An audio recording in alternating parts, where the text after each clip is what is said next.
Buenos días compañeros, hoy vamos a exponer sobre la insuficiencia renal. El equipo está compuesto por Osiris Domínguez y por mí, Alex Fernández.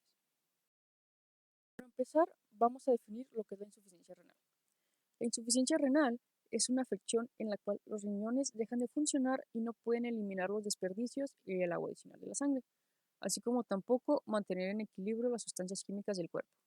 Esta se clasifica en aguda o grave, que es cuando se presenta repentinamente, por ejemplo después de una lesión, y puede tratarse y curarse. La crónica, esta evoluciona en el curso de muchos años y puede ser provocada por afecciones como la presión arterial alta o la diabetes, y esta no se puede cuidar. Por último, tenemos la enfermedad renal en estadio terminal.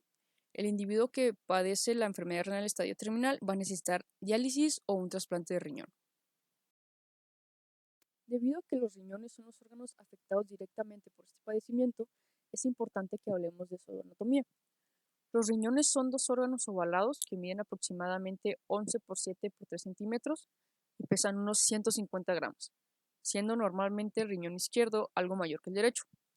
La nefrona es una unidad funcional renal y cada riñón contiene alrededor de 800.000 a 1.000.000 de nefronas, las cuales son capaces de formar orina. También es importante mencionar las principales funciones de los riñones. La primera es que realizan la eliminación de productos a través de la orina. Esto lo realizan a través de un sistema de filtrado de productos y toxinas de la sangre, en el cual se eliminan desechos metabólicos, también sustancias extrañas, sustancias químicas y los fármacos. La segunda función es que se encargan de la regulación del agua, del equilibrio de iones inorgánicos, de la osmolaridad y del equilibrio ácido-base, el cual lo realizan en conjunto con los pulmones en un medio interno. Otra función es la producción de hormonas y enzimas, entre las cuales las principales son el calcitrol, que es la forma activa de la vitamina D, y la eritropoyetina, que va a estimular la producción de eritrocitos. Y por último, realizan la gluconeogénesis. Esto para poder mantener los niveles de glucosa estables. La Fundación Nacional del Riñón clasifica a la insuficiencia renal crónica en 5 estadios. Los estadios indican qué tan avanzada o qué tan grave es la insuficiencia renal.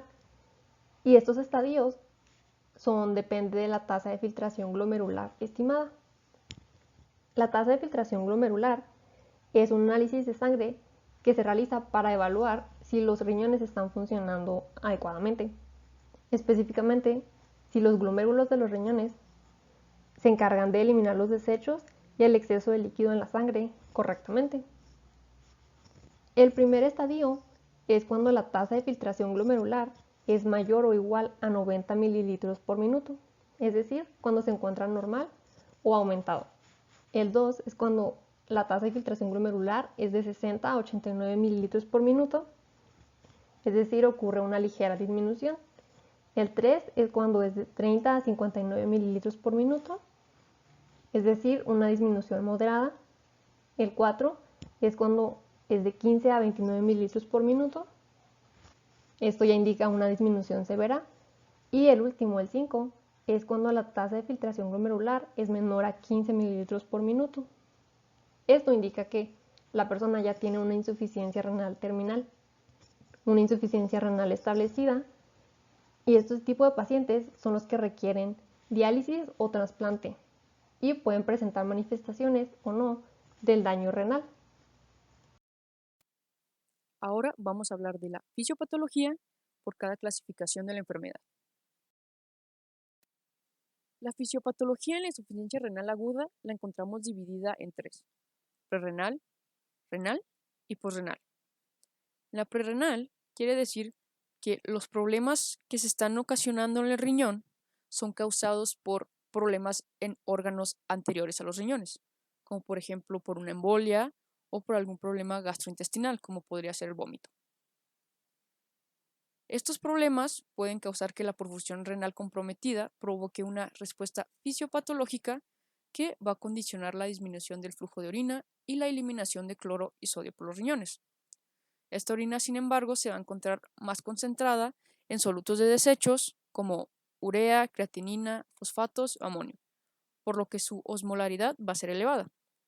En el caso del que el volumen de la orina baje de 500 mililitros al día, aunque el riñón funcione correctamente, no se podrá conseguir eliminar todas las sustancias de desecho y se producirá una retención de productos nitrogenados conocido como azotemia.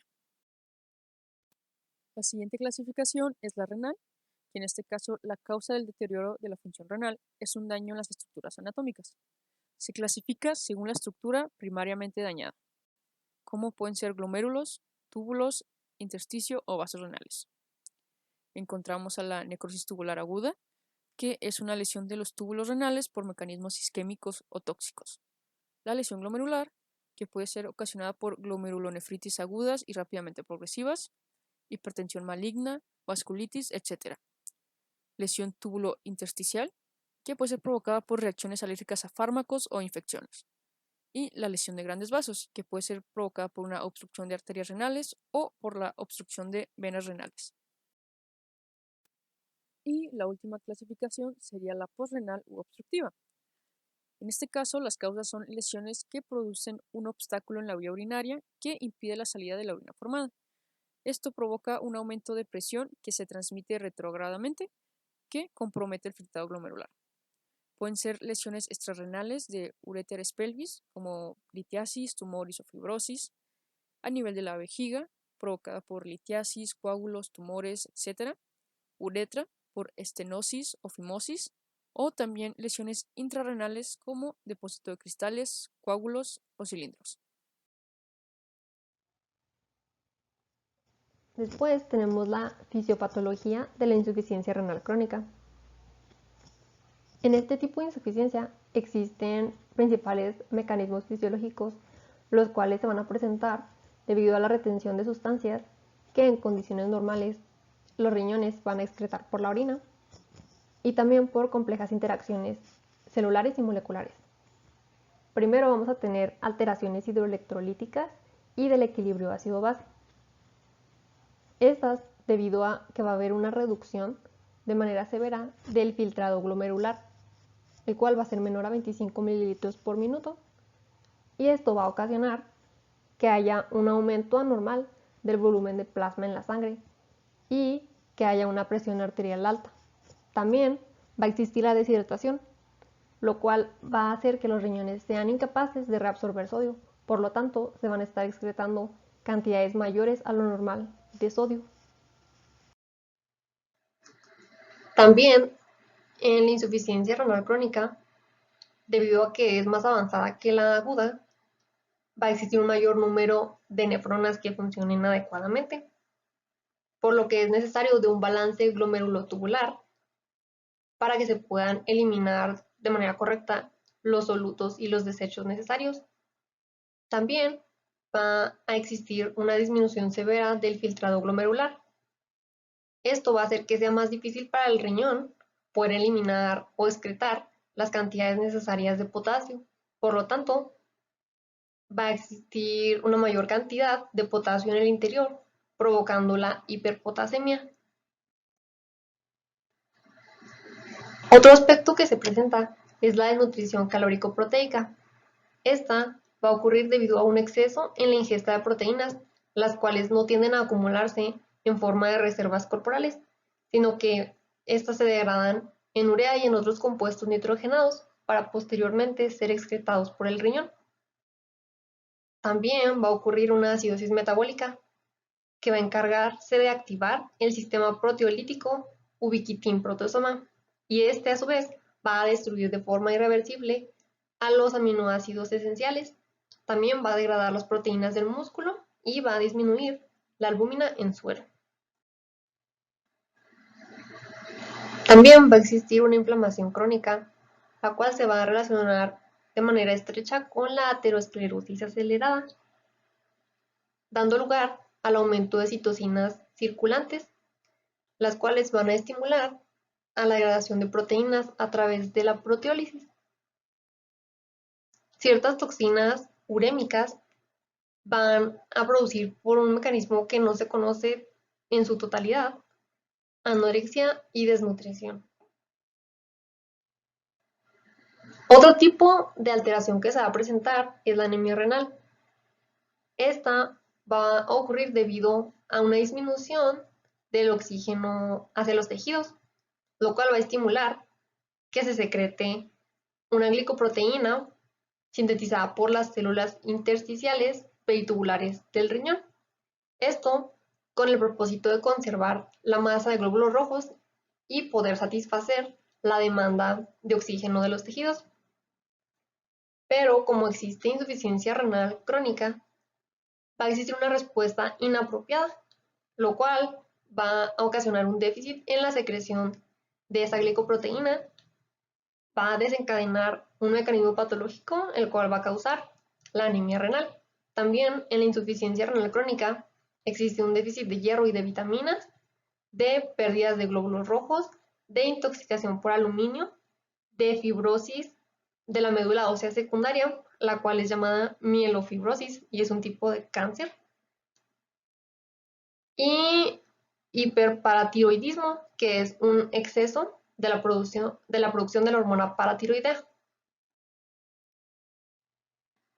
Y la última alteración que se va a presentar es la osteodistrofia renal, la cual es un conjunto de alteraciones morfológicas que ocurren en el tejido óseo esquelético y se encuentran relacionadas con la insuficiencia renal crónica. Cuando disminuye el filtrado glomerular, se va a retener fosfato y a su vez va a disminuir la cantidad de calcio, el cual va a estimular la síntesis de la hormona paratiroidea. A nivel óseo va a existir exceso de la hormona paratiroidea, la cual va a estimular la degradación de tejido óseo a través de células llamadas osteoclastos. Va a existir una hiperfosforemia, es decir, exceso de fósforo en la sangre, que va a estimular la síntesis de la hormona paratiroidea y la proliferación de células paratiroideas. El déficit del calcitrol va a ocasionar la disminución de la absorción intestinal de calcio y va a estimular la producción de la hormona paratiroidea. Debido a que cada clasificación de esta patología es provocada por distintas causas, vamos a dividir la etiología por cada una de estas clasificaciones. Vamos a empezar hablando de la etiología de la insuficiencia renal aguda. En este caso, sus causas y factores de riesgo son la deficiencia del flujo sanguíneo hacia los riñones, enfermedades o trastornos que ocasionan daño en los riñones y la obstrucción postrenal de la vía urinaria. En el caso de la insuficiencia renal crónica, sus causas y factores de riesgo son la hipertensión arterial, ya que daña los vasos sanguíneos más pequeños, impidiendo que el filtrado del riñón funcione correctamente, la diabetes, ya que si la diabetes no se controla de forma adecuada, el azúcar se acumula en la sangre y esto reduce la capacidad de filtrado de los riñones. La glomerulonefritis, que se da por una alteración del sistema inmunológico que reconoce una parte del riñón como algo extraño. La poliquistosis renal, esta es una enfermedad hereditaria que forma quistes de gran tamaño y que con el tiempo provocan la destrucción del riñón. Antecedentes familiares y raza y etnicidad. Ahora les vamos a hablar acerca de la evaluación nutricional de la insuficiencia renal, abarcando distintos aspectos sobre la evaluación antropométrica, bioquímica, clínica y dietética.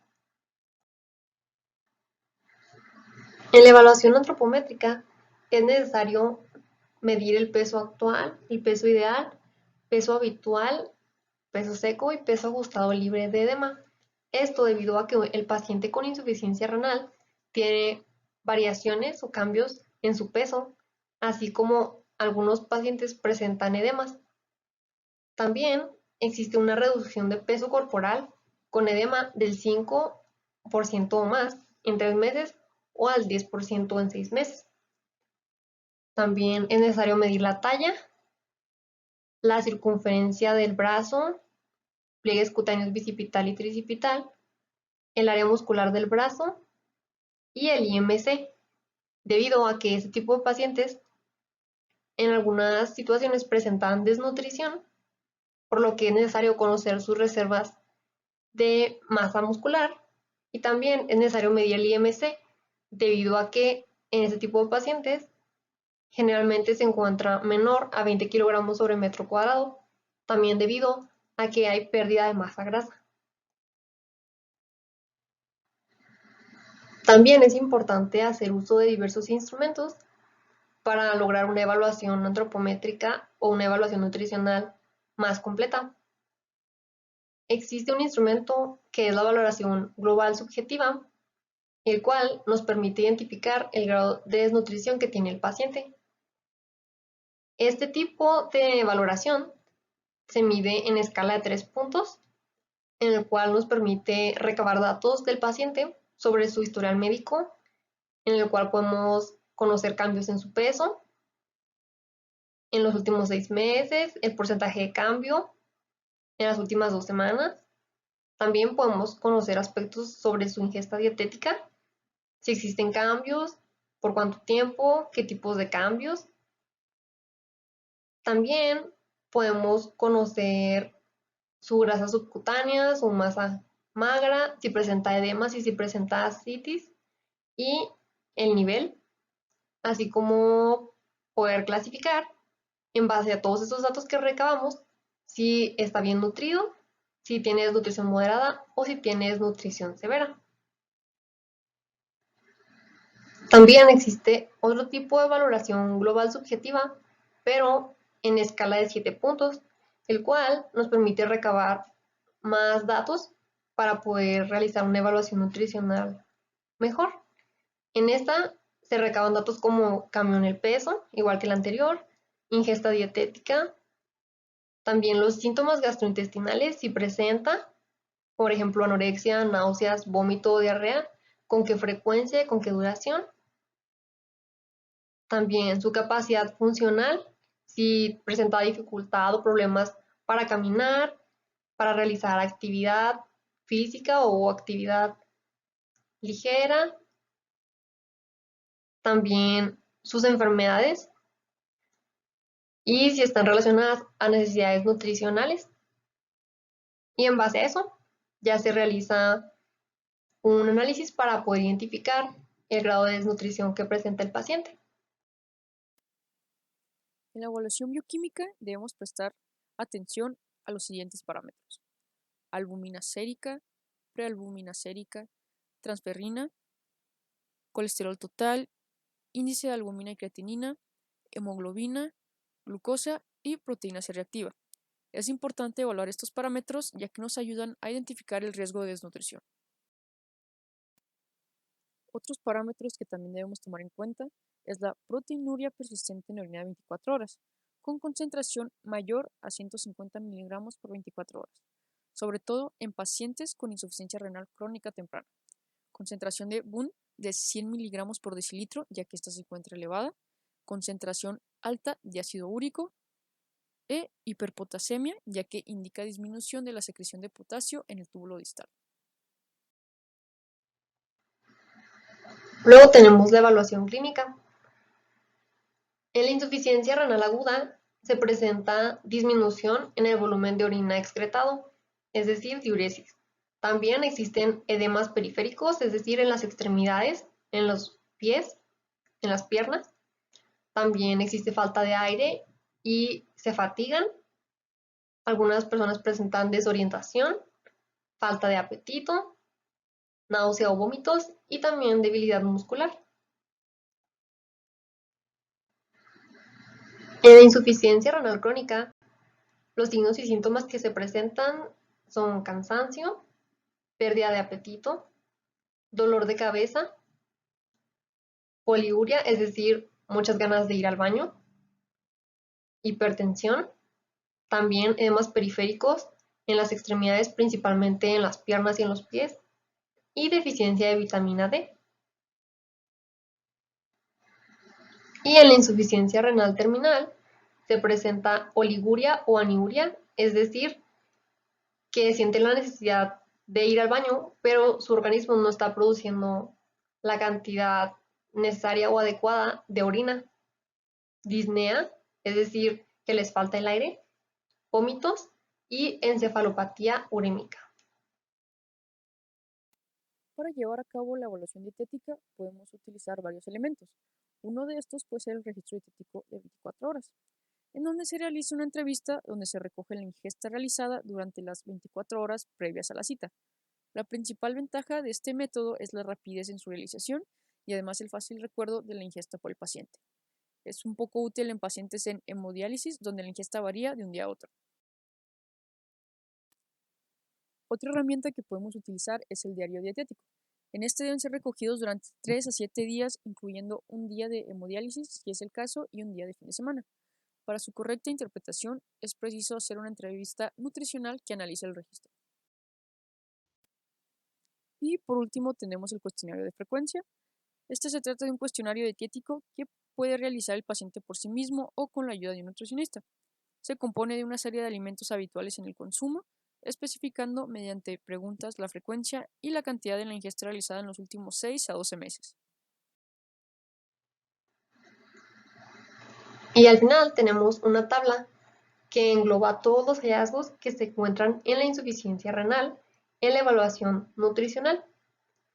En los criterios antropométricos tenemos mediciones de la masa corporal, la cual debe ser el IMC menor a 22 kilogramos por metro cuadrado en menores de 65 y menor a 23 kilogramos sobre metro cuadrado en mayores de 65. También se observa una pérdida de peso involuntaria menor o igual a 5% en 3 meses o menor o igual a 10% en 6 meses y el porcentaje de grasa corporal menor a 10%. La masa muscular, existe una disminución menor o igual al 5% en los últimos 3 meses o menor o igual al 10% en 6 meses. También el área muscular del brazo se encuentra disminuida con una reducción menor al 10% y disminución en el aclaramiento de la creatinina. En los bioquímicos, la albúmina se encuentra menor a 3.8 gramos por decilitro, prealbúmina es menor a 30 miligramos por decilitro y el colesterol menor a 100 miligramos por decilitro. En los criterios clínicos, se puede observar una piel pálida y seca, que también es propensa a la formación de moretones, prurito, es decir, granitos, y edemas. Y en los criterios dietéticos, la ingesta dietética es menor a 0.8 gramos por kilogramo de proteína en tratamiento renal sustitutivo o 0.6 gramos por kilogramo en pacientes que tienen enfermedad renal crónica sin tratamiento sustitutivo y una ingesta dietética menor a 25 kilocalorías por kilogramo durante al menos 2 meses. También es importante conocer los principales diagnósticos para la insuficiencia renal, según la ADA. Uno de los diagnósticos es la ingestión excesiva de líquidos, en el cual existe una mayor ingestión de líquidos en comparación a lo normal o a los estándares de referencia, según las necesidades fisiológicas de la persona. El otro es las necesidades disminuidas de los nutrientes. Es una necesidad disminuida de un nutriente específico en comparación a los estándares de referencia o a las recomendaciones basadas de acuerdo a sus necesidades fisiológicas. Y el último es la incapacidad para el autocuidado, que es la falta de capacidad o de voluntad para poner en práctica los métodos que apoyan a un comportamiento relacionado con la alimentación o nutrición saludable. Ahora hablaremos de los requerimientos nutricionales de la insuficiencia renal en cada una de sus clasificaciones. Para calcular los requerimientos de energía en la insuficiencia renal aguda, podemos apoyarnos con las siguientes fórmulas: de 30 a 40 kilocalorías por kilogramo de peso corporal seco, de 20 a 30 kilocalorías por kilogramo al día y de 25 a 30 kilocalorías por kilogramo al día. En el caso de la insuficiencia renal crónica, vamos a dividir el requerimiento energético en dos. Para pacientes menores de 60 años sin diálisis, que se recomienda 35 kilocalorías por kilogramo al día, y pacientes mayores de 60 años sin diálisis, que se recomiendan de 30 a 35 kilocalorías por kilogramo al día. Para calcular el requerimiento de proteínas en los pacientes con insuficiencia renal aguda, es necesario tomar en cuenta la presencia de diálisis. En aquellos pacientes sin diálisis se recomienda una ingesta de 0.5 a 0.8 gramos de proteínas por kilogramo al día. Y en pacientes con diálisis se recomienda una ingesta de 1 a 2 gramos de proteína por kilogramo al día.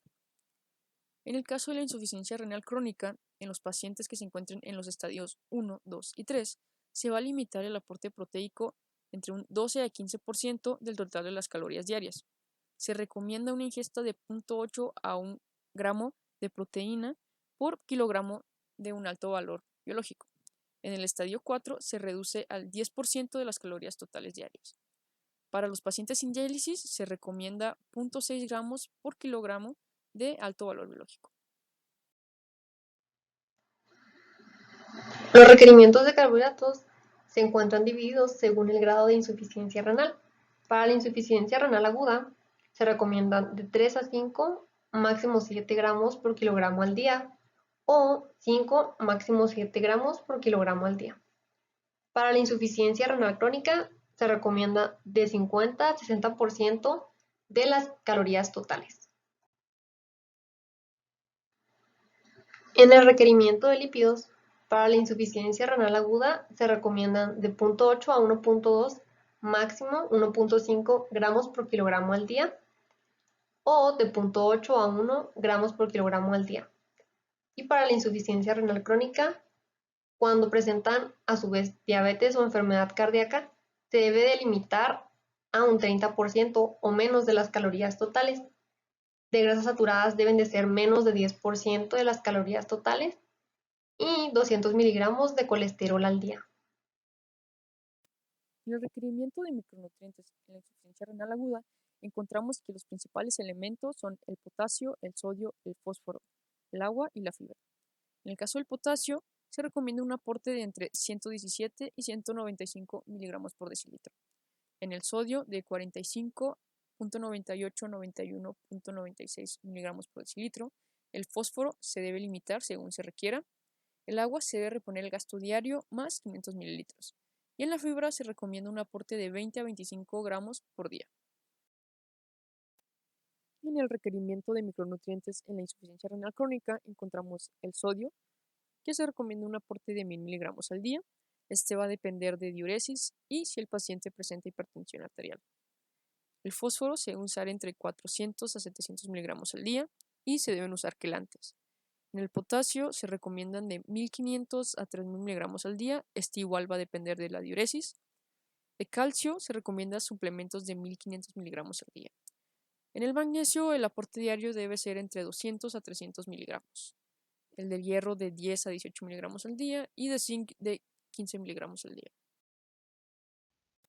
En el requerimiento de vitaminas encontramos a la tiamina, que se debe dar un aporte de 1.5 miligramos al día, la piridoxina, que debe ser de 5 miligramos al día, ácido fólico, con un aporte de 1 miligramo diario, la vitamina E, que deben ser 15 unidades internacionales al día, la vitamina B12, que son 3 microgramos al día, el agua, que debe ser de 1500 a 3000 mililitros al día. Este igual se debe individualizar dependiendo del estado en el que se encuentre el paciente.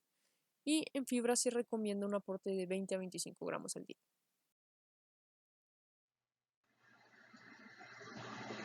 Para las personas con insuficiencia renal, los alimentos permitidos son frutas como manzanas, uvas, fresas, piña o algunas otras que tengan bajo contenido de agua. También verduras como coliflor, cebollas, pimientos, rábanos, calabaza y lechugas también de bajo contenido de agua. Carnes de res, pollo y arroz blanco. Tortilla y pan blanco. Maíz o cereales de arroz y crema de trigo. Y aceites de origen vegetal como el aceite de oliva, cacahuate o maíz. Los alimentos que no están permitidos para ese tipo de personas son el aguacate, el plátano, el melón, la naranja, las ciruelas y las pasas. También verduras como la calabaza, las espinacas, las papas. No se recomienda que se consuman cereales de grano entero o cereales integrales como el arroz integral, frijoles o alimentos que puedan producir gases, ni frutos secos como semillas de girasol, así como tampoco helado y gelatina, miel y refresco. Es importante mencionar que el Sistema Mexicano de Alimentos Equivalentes diseñó un libro que es específico para pacientes que tienen insuficiencia renal, particularmente para aquellos que se encuentran en un estadio avanzado de la enfermedad. Este permite elaborar dietas y menús más personalizados, más individualizados en cuanto a la ingestión de proteínas, grasa, calcio, fósforo, sodio y potasio, los cuales son los nutrientes que son más específicos para ese tipo de personas, que tengan una carga energética que favorezca una nutrición equilibrada y adecuada para el paciente, así como también para que no sea peligrosa, se eviten complicaciones y sobre todo sea suficiente para el paciente. Las recomendaciones nutricionales para esta patología es dar una dieta relativamente libre y apetitosa, pero evitando ayunos prolongados. No sazonar los alimentos y evitar aquellos que contengan sal en exceso. Por ejemplo, productos enlatados no dulces, embutidos, vísceras animales, pescados secos, salazones, ahumados, quesos con sal, caldos y sopas prefabricados, así como alimentos congelados que lleven sal en su preparación. Es mejor preferir guisar o asar que freír, ya que esto se encuentra saturado de grasas. Una mayor ingesta de frutas y vegetales y menor de cereales puede contribuir a reducir la carga ácida. También es preferible utilizar aceites y grasas vegetales o aceites de pescados que sean ricos en omega 3. Monitoreo nutricional. Se recomienda el tamizaje nutricional de acuerdo al paciente. Semanal en paciente hospitalizado, cada 2-3 meses en paciente externo con una tasa de filtración glomerular menor a 20 sin diálisis, al mes de iniciar diálisis y cada 6 a 8 meses posterior, cada 4 o 6 meses para pacientes con hemodiálisis y cada 4 o 6 meses para pacientes estables con diálisis peritoneal. Esto sería todo por nuestra parte. Muchas gracias por su atención.